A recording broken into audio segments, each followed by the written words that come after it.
In the beginning, there was Lego. Then, Lego created the Bionicle. And from these toys came 1,000 years of peace between schoolyard nerds and bullies. It was a unifying time of creativity and intense lore that fleshed the toys into characters that we deeply loved and all will cherish for eternity. Or so I've been told. I never actually owned Bionicles of my own. My parents could barely get me Legos, so I went to a friend's house and played with his. He would fill my ear with all the stories of Bionicle, even if he didn't actually understand any of it. And then we would build Bionicles out of his giant mishmash of parts, and that was basically my only exposure to Bionicle. But I realized I needed to go back and learn more about Bionicle. Mostly because there's some choice memes talking about the deep lore. And as someone who likes to write books, lore is like candy to me. And there I was, beginning my descent into the bowels of the internet, buying toys and reading the lore, watching the movies, and taking a break to look at more Bionicle memes.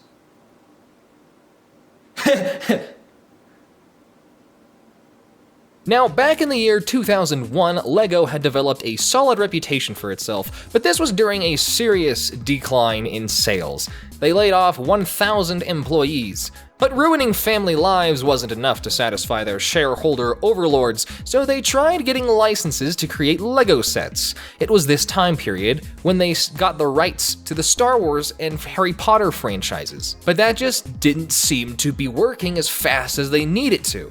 So they did something radical. They made their own franchise. Oh my Metru Nui! Originally, they wanted the series to be Boneheads of Voodoo Island, but then an intern slapped them across the face and said, "That's a terrible idea." So then they made a catchier one-line marketable name called Bionicle, a portmanteau of Biological Chronicle.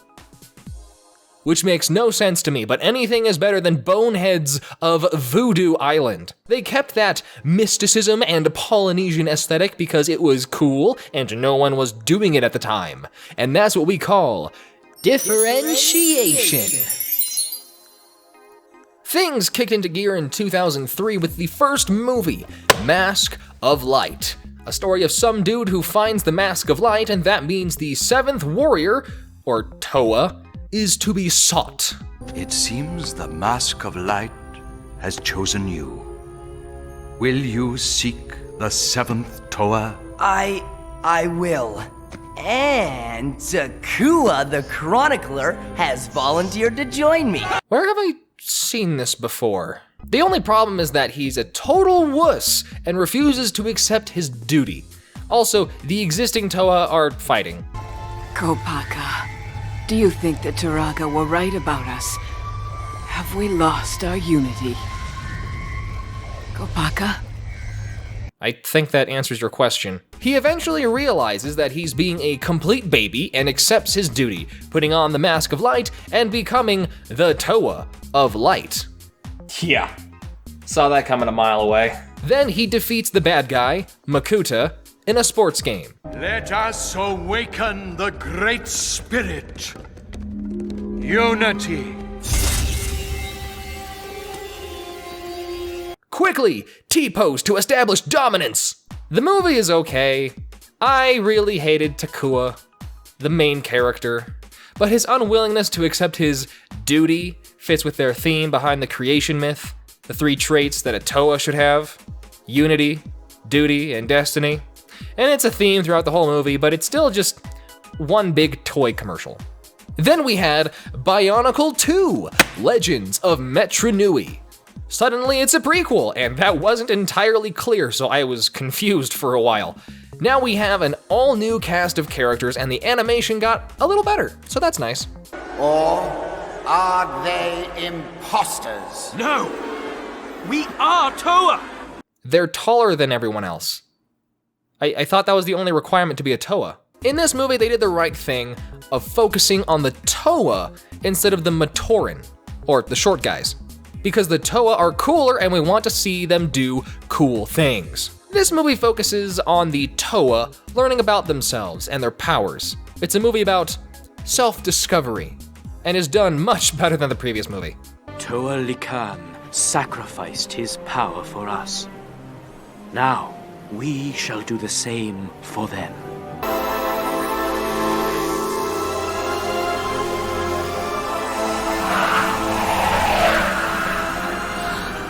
Vakama? Wait! You're the priest dude from the first movie. Holy crap, that's the main character from the first Dude, that's his Whoa! Then we have the third movie, Web of Shadows. Now it's suddenly a horror movie. With, as the name suggests, spiders. Or Viscerac, apparently, now. So this is a midquel to the prequel, meaning it takes place in the middle of the second movie just after they beat Makuta, but right before they save the Matoran people. I mean, gosh, guys, the movies aren't all that bad, but are you trying to make it confusing to follow? Now, the worst part is that we know that there really isn't any sense of danger because we know they all survive, because we know they saved the Matoran, so that's a problem. Now they've, evolved to have a new form. I'm dangerous, I'm ugly, and I'll hurt you. It's all right, Natal. Wait, that's what they consider ugly? So what, are elongated faces ugly to them? Man, if they ever see a horse, they'd probably vomit. I understand your reluctance. You require proof. Throw yourselves off the edge. Oh, that was surprisingly demented for a kid's movie. I feel like you could have made your point without having your subjects kill themselves, but okay. Basically, all the Toa are turning into monsters, and Vakama, the red one, is being brainwashed into joining the bad guys, but we already know they go back to normal and save the Matoran by the end because that was the end of the second movie, so I kind of feel like rolling my eyes because you can guess the entire plot. We've got a job to do. A duty. The Matoran. Wow, Vakama becomes a good guy again?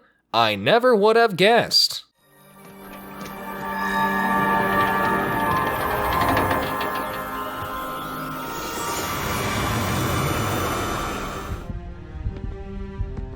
Wow, they all changed back to their old selves? I never would have guessed. Okay, Web of Shadows was pretty stupid. All you need to know is that Vakama shoots the creepy lady and Makuta breaks free because of that. Otherwise, you can skip this entire movie. It's pointless. And then, there was nothing. A hiatus for 4 years, where there was no movie. What would we do?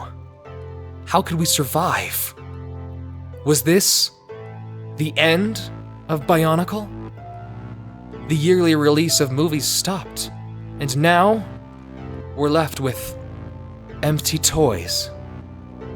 Also the comic books that were releasing the entire time, but you know, not a lot of people knew about those. We waited, searching for the remnants of the last movie. Doubt encircled us. Perhaps this was the end. Maybe we didn't buy enough Bionicles. We didn't know. All we could do was hope. Hope for a brighter future with Bionicle movies. Hope was all we had.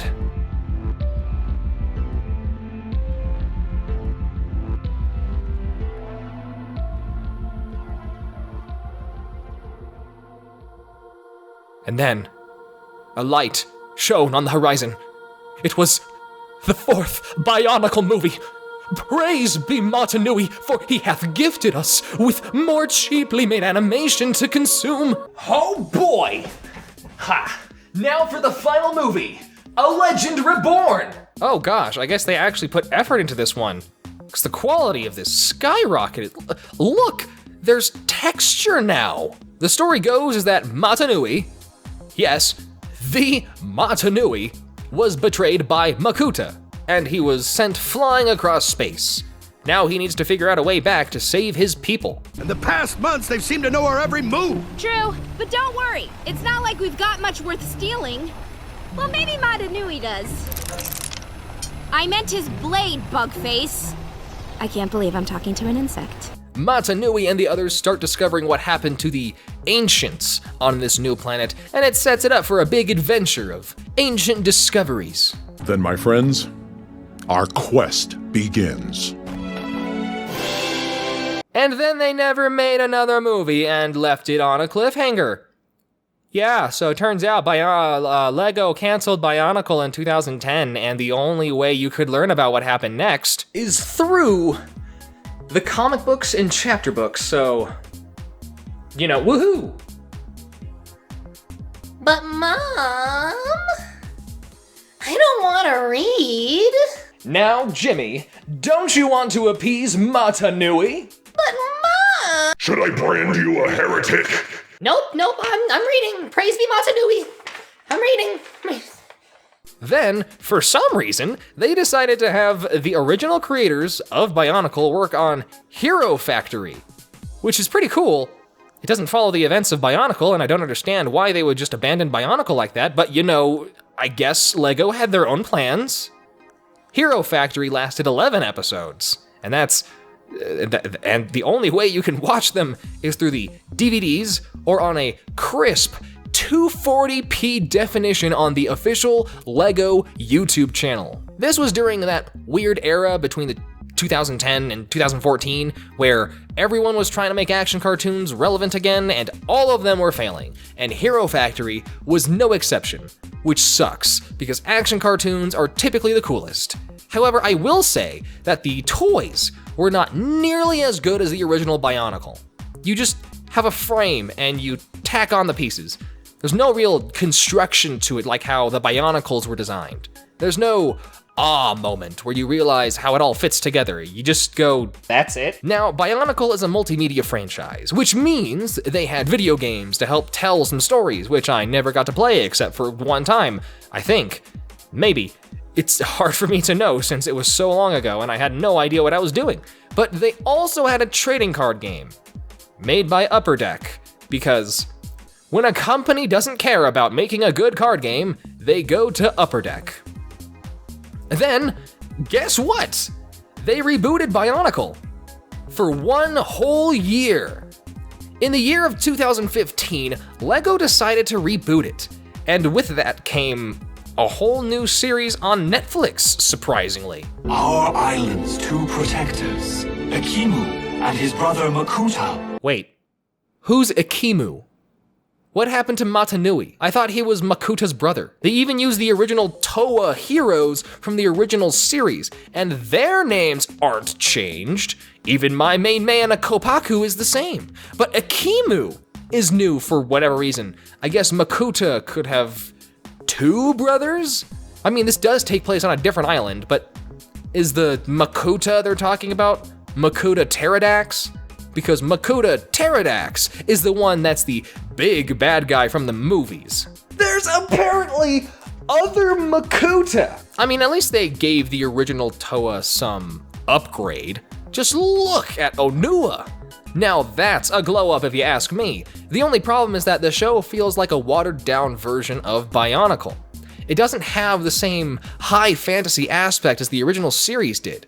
It looks like Bionicle, but it just doesn't feel like Bionicle. And I think that's the biggest reason why people didn't really give this show a chance. And people would have you believe that Bionicle is responsible for the recovery of Lego, and it's the creativity of the Bionicle brand that brought them back from the brink of bankruptcy.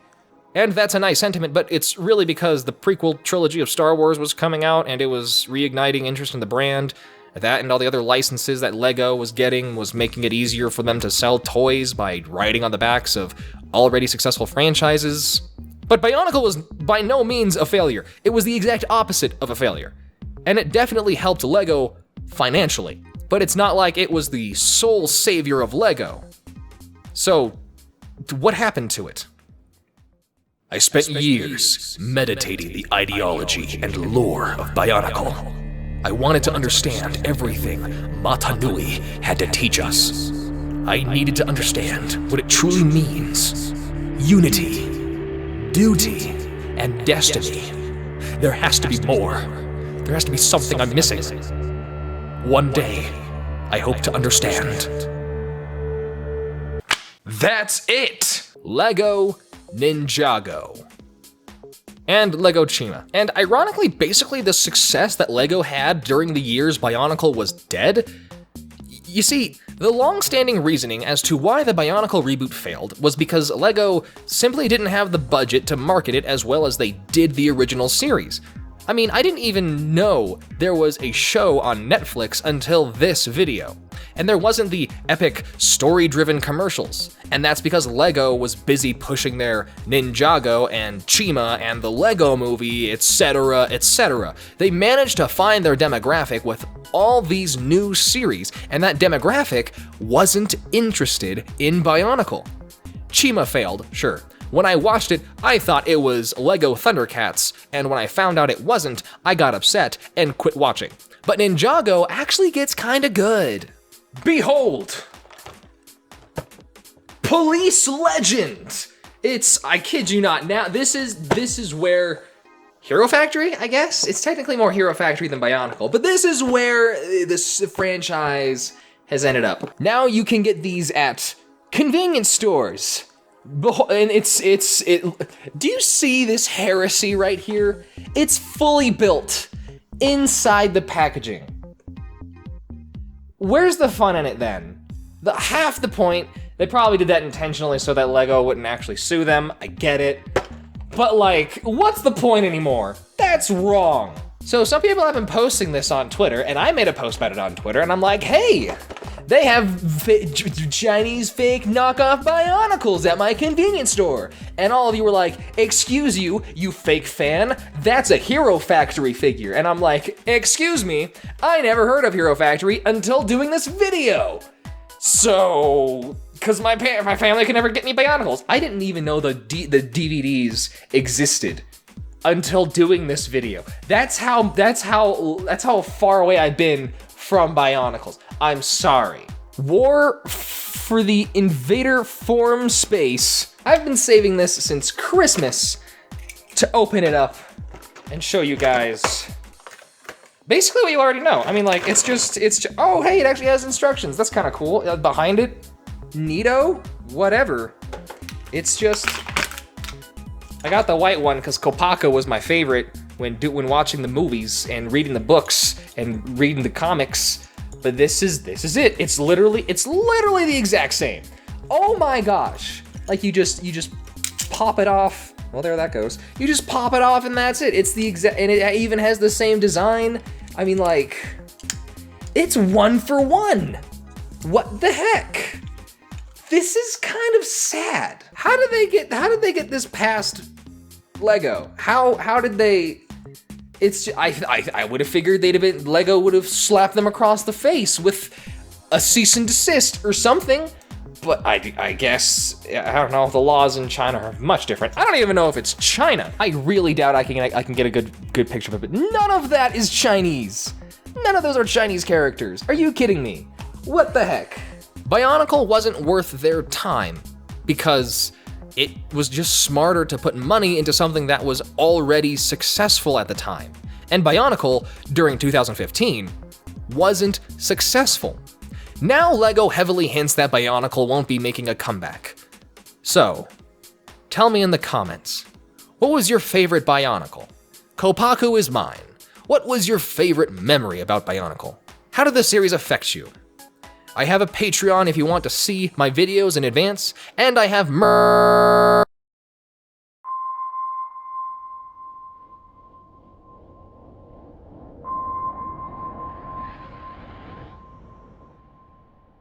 You prayed to a false god.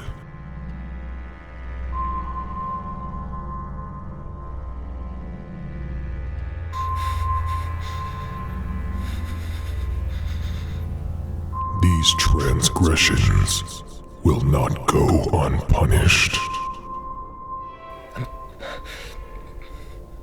I'm sorry. sorry.